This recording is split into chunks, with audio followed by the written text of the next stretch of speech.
बहुत शर्मिंदगी हो रही थी मुझे कि झूठ बोला और पकड़ा गया। अब अगर हुमा को कुछ हो जाता, उसकी जिम्मेदारी मुझ पे आती। वहीं बैठे बैठे हुमा की तबीयत अचानक ख़राब होना शुरू हो गई। उधर मामा का फ़ोन बार बार आ रहा था, और फिर जो रास्ते में हुआ उसका तो मैंने सोचा भी नहीं था। देख लिया आपने अपने बेटे के कमाल। माँ से झूठ बोलकर बीवी की खिदमतें हो रही हैं। उसे ज्यादा एहसास है कि अपने बच्चे का। या अल्लाह वहाँ क्या हो रहा होगा, कहीं बहू को कुछ हो ना जाए। अच्छा तुम परेशान नहीं हो, बैठ तो जाओ ना। मेरी बात हो गई है नासिर से, वो लोग आ रहे हैं रास्ते में। ऐसे कैसे बैठ जाऊं मैं आराम से? अभी रजिया ने बताया कि उस लड़की का बच्चा जाया हो गया था ऐसी हालत में। या अल्लाह, ये लड़का मेरी बात क्यों नहीं समझता। अच्छा मैं चलती हूँ।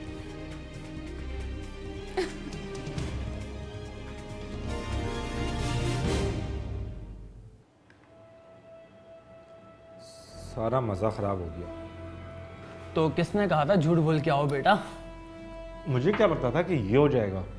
और ऊपर से जितनी तुम्हारी अम्मी वहमी है ना, तौबा, एक तूफान आने वाला है घर पे, तैयार होके जाना। मैं तो कहता हूँ एक हेलमेट और बुलेट प्रूफ जैकेट भी ले ले। हाँ तू कर ले मजाक, मैं ये सोच रहा हूँ कि बहाना क्या बनाऊंगा। जो भी बहाना बनाओ जरा सोच समझ के बनाना, क्योंकि झूठ बोलने के लिए अक्ल की जरूरत होती है मेरे दोस्त। हुमा, भाभी, हुमा, भाभी, भाभी। सुल्तान, मुझे बहुत बुरे बुरे ख्यालात आ रहे हैं।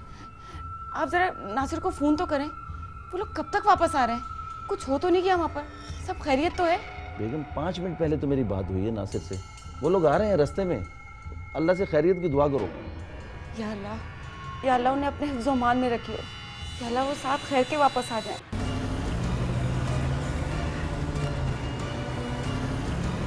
नासिर आहिस्ता चलाओ यार, भाभी की तबीयत ठीक नहीं है। मुझे पता है मैं क्या कर रहा हूँ।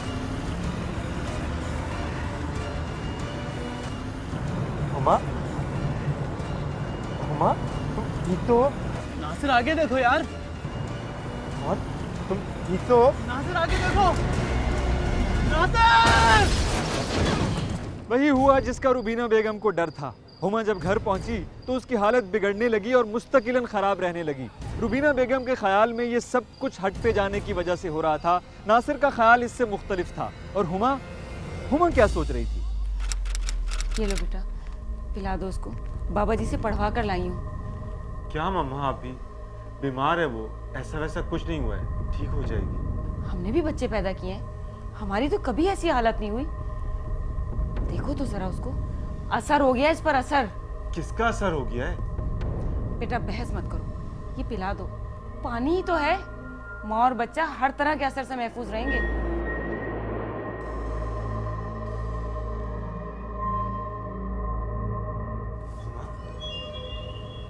हुमा, पानी पी लो। नहीं पीना मुझे कोई पानी, अकेला छोड़ दो मुझे। या अल्लाह, खैर। देखा तुमने?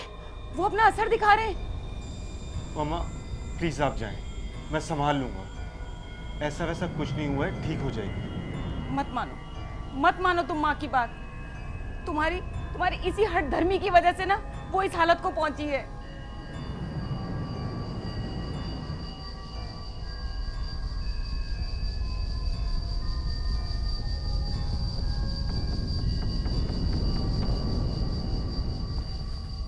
हुमा, क्या हो गया है तुम्हें? किस बात की परेशानी है?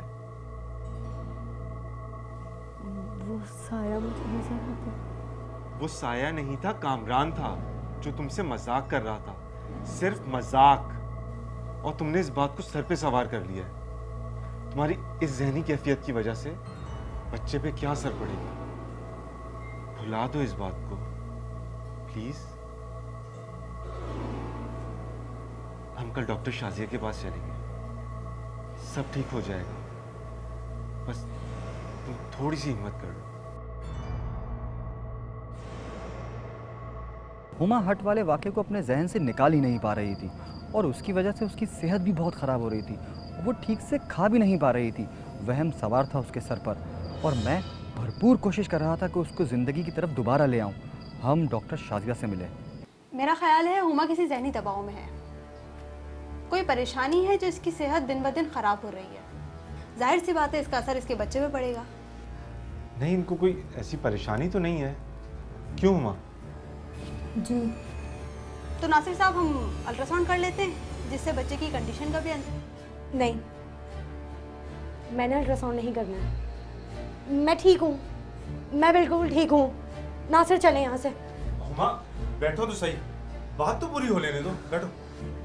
डॉक्टर साहब कोई एंटी डिप्रेशन दवा कुछ दे सकते हैं? नहीं, मेरा नहीं ख्याल कि इनको इस वक्त इस तरह की कोई दवा दी जा सके। आप इनका भरपूर ख्याल रखें, हर किस्म की टेंशन और परेशानी से दूर रखें।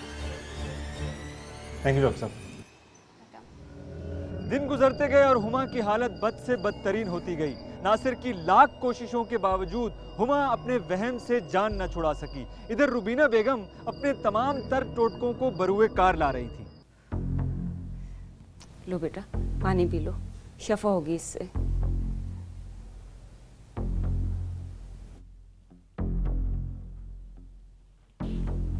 शाबाश मेरी बेटी, देखा यही होती है बड़ों की बात। हमारे वक्तों में तो जो बड़ों ने कह दिया सो कह दिया, ना मानो तो सजा मिलती है उसकी। अब देखो कितना मना किया मैंने नासिर को कि मत लेके जाओ हट पे, मगर ले गया। हो गया ना कोई असर? मैंने बाबा जी से पूछा था, उन्होंने कहा मामूली सा असर है, बहुत पहुंचे हुए हैं वो। कि पानी दिया उन्होंने पिलाने के लिए जब तक डिलीवरी ना हो जाए। बस 1 महीने की तो बात है, फिर सब ठीक हो जाएगा इंशाअल्लाह। देखो आज मैंने अपने हाथ से पिलाया तो पी लिया इसने। बस 1 महीने की बात है, फिर सब ठीक ठाक हो जाएगा। मामा मुझे हुमा से कुछ बात करनी है प्लीज। अच्छा बेटा, ठीक है।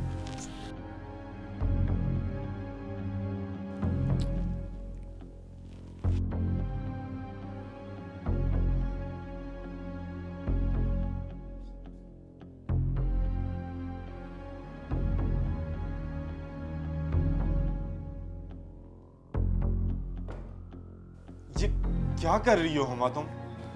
नासिर मैं क्या करूं? वो साया मेरे दिमाग से नहीं निकल के दे रहा है। आप ही बताओ नासिर, मैं क्या करूं? मैं क्या करूं?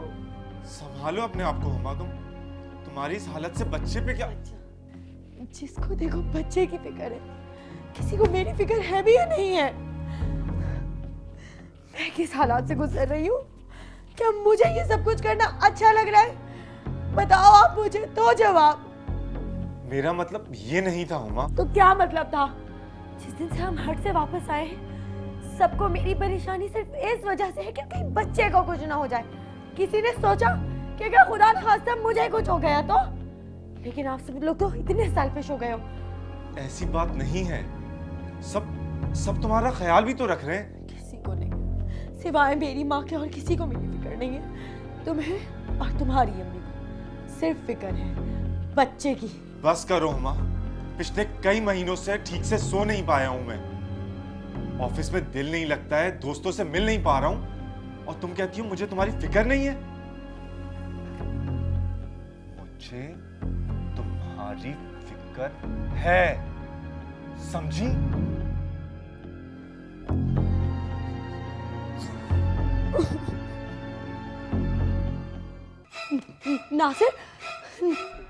नासिर ये वही साया, नासिर ये साया मेरा पीछा कर रहा है। मुझे कुछ नहीं सुनना, खुदा के लिए हमें अकेला छोड़ दो, चले जाओ यहां से, जाओ यार।